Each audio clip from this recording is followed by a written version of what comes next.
Hey, what's going on, guys? Mush back at it with another video, and oh boy, did this summer just get a little bit more interesting. Yes, we lost E3, but man, oh man, the Summer Game Festival may have come out of it, and this might be even better than anything E3 could have ever been. Jeff Keighley is really coming in clutch in these hard times, facilitating the creation of the Summer Game Festival 2020. I want to take a look at an article from Variety and talk about why this could be so insane. We know that game demos are going to be available through Steam. We don't know what games, but given the fact that they've already revealed the publishers they're working with for Phase 1, there is potential for some very, very big demos to be coming to Steam in the very near future, and I will explain why it makes all the sense in the world. This is going to be so much potential promotional material, marketing material, and really, they could just make the gaming world explode, at least some developers and publishers, if they use this advantageously and really use it to their benefit. So let's take a look at the article from Variety real quickly. After the video game industry's major E3 event was nixed because of the crisis, a new multi-month event has stepped forward to provide an outlet for news, demos, and free playable content. The Summer Game Fest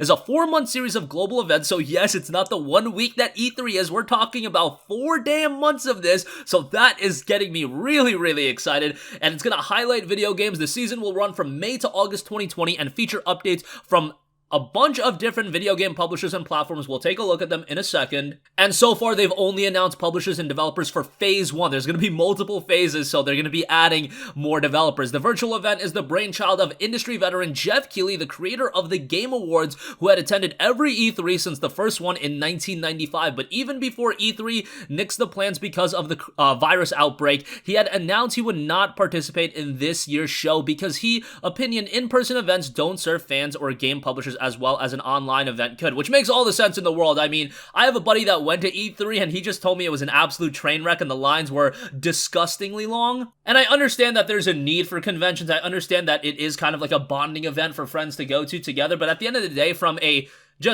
practicality standpoint, it just makes a lot more sense to do these big online events where more people can try out these demos. I mean, why limit it to just certain people, and why use so many resources to hold these big conventions? I'm not saying eliminate E3, I'm not saying eliminate PAX and all these events because they offer a lot to people, but I'm also saying online events can serve something very, very good too. Keighley noted, when you think about it, the idea of consumers waiting in line to play a game at a booth is antiquated, especially with digital distribution. He continued, in these uncertain and challenging times, it's more important than ever that video games serve as a common and virtual connection point between all of us. SGF is an organizing principle that promises fans a whole season of video game news and other surprises from the comfort of their home.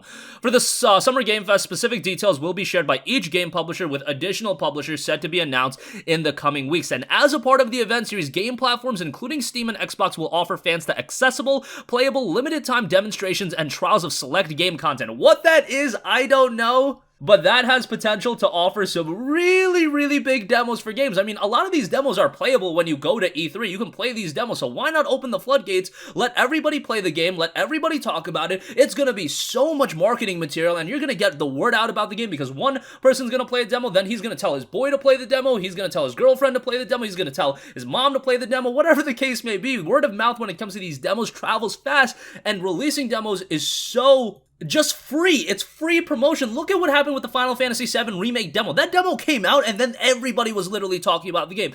It offered something very similar for Resident Evil 2. It just adds so much promotional muscle to a game that I really don't know why we ever strayed away from it outside of developers and publishers not being confident with their game, which doesn't make a lot of sense as well because a lot of these games end up turning out really well. Would it have killed you to release a 15-20 minute short little playable demo? I don't think it's the worst idea in the world. I think it's a pretty damn good one in actuality.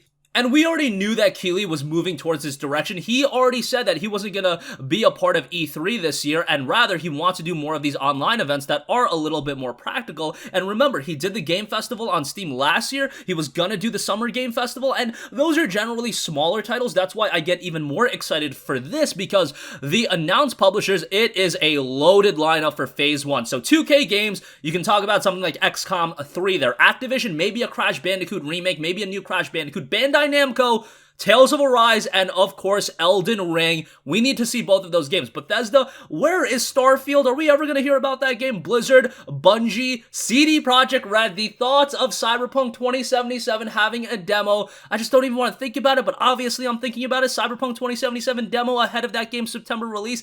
God, yes, they released that 45-50 minute demo. Imagine they released something like that for us to actually play. I think I would lose my mind. I think the internet would lose their mind. And I think that is just an opportunity, a goldmine opportunity for them to generate even more interest in this game, because Cyberpunk 2077 is a game that I think just about everyone knows about, but the only people that aren't sold on the game is the people that don't have affinity with CD Projekt Red. Maybe they didn't play Witcher. Well, if there is a free demo for a game like Cyberpunk 2077 available directly on Steam or GOG, whatever platform they want to do it, and knowing CDPR, they would probably just put it on Steam as well. They don't really care about that. It's just about promoting the game.